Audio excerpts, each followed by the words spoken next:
أعوذ بالله من الشيطان الرجيم. بسم الله الرحمن الرحيم.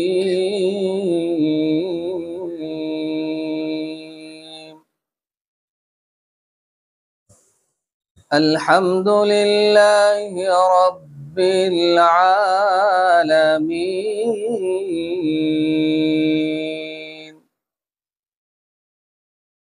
الرحمن الرحيم مالك يوم الدين.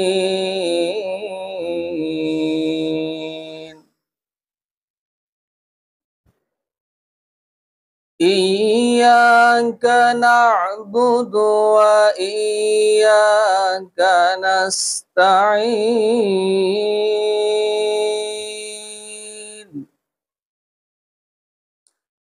اهدنا الصراط المستقيم صراط الذين أنعمت عليهم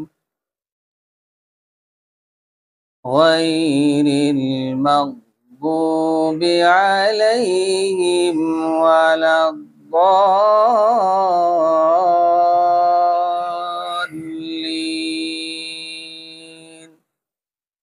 آمين. صدق الله العظيم. بسم اللہ الرحمن الرحیم. رب اشرح لی صدری ویسر لی امری واحلل عقدۃ من لسانی یفقہوا قولی.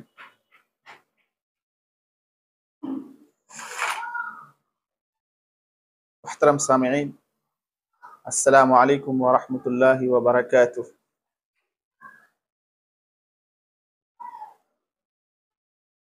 ہفتہ واری قرآن سیریز کا باضابطہ یہ پہلا ایپیسوڈ ہے جو سورۃ الفاتحہ پر مشتمل ہے. سورۃ الفاتحہ یہ قرآن کریم کی اوپننگ ہے اور اسی سے ابتدا اور آغاز ہے. فاتحہ کے معنی ہی آغاز کے ہیں، اسی لیے اس سورت کا نام سورۃ الفاتحہ رکھا ہے. اس سورت کا آغاز یعنی سٹارٹنگ بسم اللہ الرحمن الرحیم کے ذریعے سے کی گئی ہے. اس میں کہا گیا ہے کہ اللہ کے نام سے شروع جو مہربان ہے اور نہایت رحم کرنے والا ہے. اس میں اللہ تبارک و تعالیٰ کا تعارف کرایا گیا ہے کہ اللہ بہت مہربان ہے اور بہت زیادہ رحم کرنے والا ہے. اس کے بعد پھر کہا گیا ہے الحمدللہ رب العالمین، کہ تمام تعریف اس اللہ کے لیے ہے جو تمام جہان کا پالنہار ہے.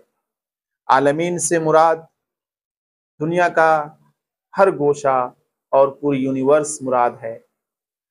اس میں جمع استعمال ہوا ہے، اس کا مطلب یہ ہے کہ کائنات کا ذرہ ذرہ اور کائنات کے اندر جتنی چیزیں ہیں سب اسی پالنہار کے ضمن میں آتی ہیں اور اسی رب کی کفالت میں ساری چیزیں زندگی بسر کرتی ہیں. الرحمن الرحیم جو نہایت ہی رحم کرنے والا ہے، اور الرحیم بہت مہربان ہے. رحمان کا تعلق دنیا سے ہے. اگر رحمان میں جو رحمت کا مظہر ہے اللہ تبارک و تعالیٰ کا وہ دنیا میں ہے، اور دنیا میں تمام لوگ اللہ تعالیٰ کی رحمت کے مظہر کے سائے میں زندگی گزارتے ہیں، چاہے وہ مسلمان ہو یا غیر مسلم ہو، چاہے وہ فرما بردار ہو یا نافرمان ہو. الرحیم کا تعلق آخرت سے ہے. اس میں اس رحمت کے مظہر کے سائے میں صرف وہ لوگ ہوں گے جو دنیا میں فرما برداری کر کے آخرت کے راستے پر چلیں. اس کے بعد پھر اللہ کا تعارف کرایا ہے مالک یوم الدین، کہ وہ روز جزا کا مالک ہے، یعنی قیامت کے دن کا مالک ہے.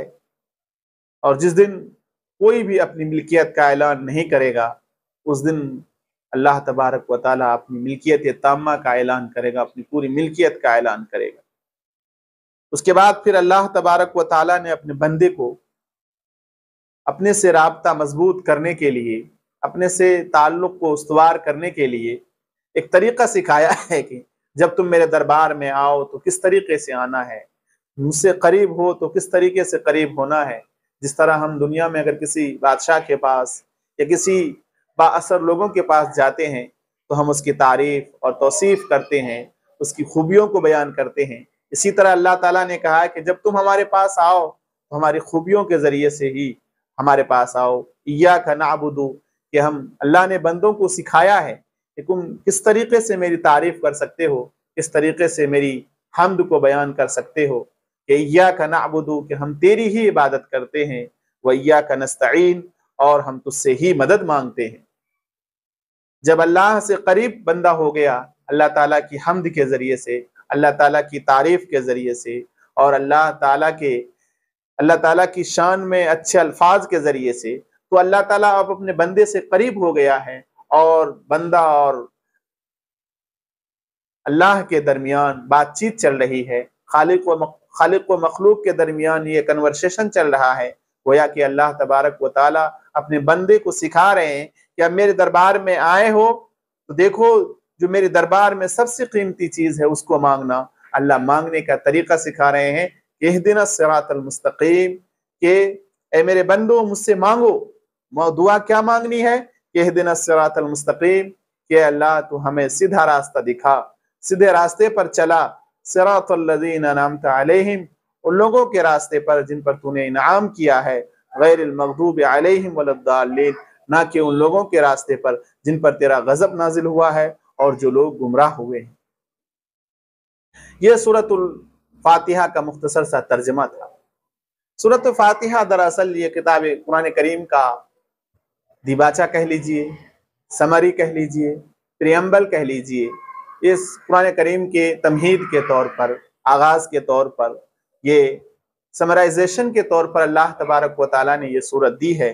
اس میں اللہ تبارک و تعالیٰ نے انسان کو مانگنے کا طریقہ سکھایا ہے، اور یہ بھی بتایا ہے کہ اللہ کے دربار میں جو سب سے قیمتی چیز ہے وہ صراط مستقیم ہے، سیدھے راستے پر زندگی گزارنا ہے۔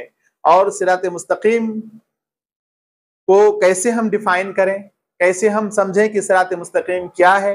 تو اللہ تبارک و تعالیٰ نے کہا ہے کہ من النبیین والصدیقین والشہداء، کہ جو نبی ہیں، جو شہداء ہیں، جو صدیقین ہیں، جو صالحین ہیں، ان کے راستے پر چلو، ان کے طریقے پر چلو، یہی صراط مستقیم ہے۔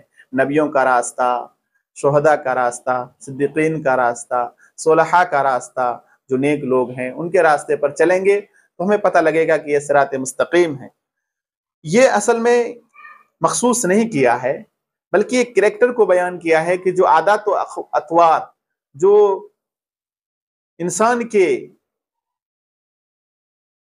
اندر جو خوبیاں ہیں، جو انبیاء کے اندر خوبیاں ہیں، جو صدیقین کے اندر خوبیاں ہیں، جو شہداء کے اندر خوبیاں ہیں، جو صلحاء کے اندر خوبیاں ہیں، وہ اپنے اندر پیدا کرو۔ یہی صراط مستقیم پر چلنے کا ایک بہترین نمونہ اور مظہر ہے۔ غیر المغضوب علیہم، نہ کہ ان لوگوں کے راستے پر جن پر تیرا غضب نازل ہوا ہے۔ عام طور پر بتایا جاتا ہے کہ یہ یہودیوں کے بارے میں کہا گیا ہے، لیکن صرف یہودیوں تک خاص نہیں ہے، بلکہ ان کے کریکٹر کو بیان کیا گیا ہے۔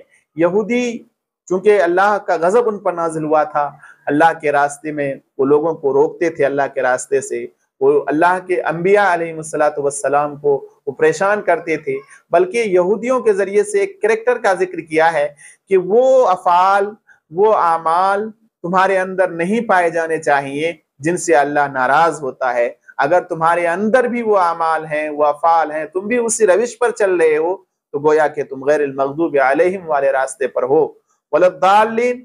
اور اس میں عام طور پر عیسائی مراد لیے گئے ہیں کہ یہ لوگ شروع میں ہی بھٹک گئے تھے۔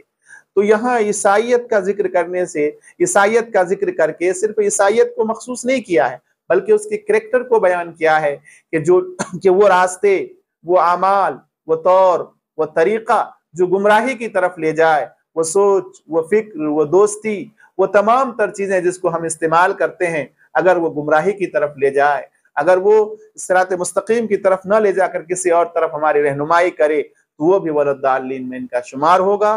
لہذا یہ سورہ فاتحہ بہت ہی اہم سورت ہے۔ یہ سینٹرل تھیم ہے قرآن کریم کا، اور اس کو اللہ تبارک و تعالیٰ نے پریمبل کے طور پر قرآن کریم میں ذکر کیا ہے۔ گویا کہ قرآن کریم کا خلاصہ ہے، بندے اور خالق کے درمیان کے تعلق کو بتایا ہے کہ بندہ اور خالق کے درمیان کیا تعلق ہونے چاہیے، اور بندہ جب جائے، بندہ اپنے رب کے حضور میں جائے، اپنے رب کے پاس جائے تو کس طریقے کا سوال کرے، کیا چیز مانگے، وہ بھی اللہ نے سکھایا ہے، اور کن چیزوں سے وہ رکے رہے اور کن چیزوں کا مطالبہ نہ کرے وہ بھی اللہ تبارک و تعالیٰ نے بتایا ہے۔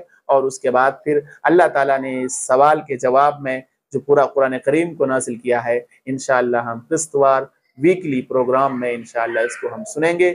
ہم آپ سے گزارش کرتے ہیں کہ ہمارے اس چینل کو آپ سنیں اور اس کو سبسکرائب کریں اور اس کو لائک شیئر کریں اور کمنٹ بھی کریں، اور اگر کوئی سوالات ہوں تفسیر کے تعلق سے تو آپ وہ بھی کمنٹ میں کر سکتے ہیں، انشاءاللہ اس کا جواب دیا جائے گا۔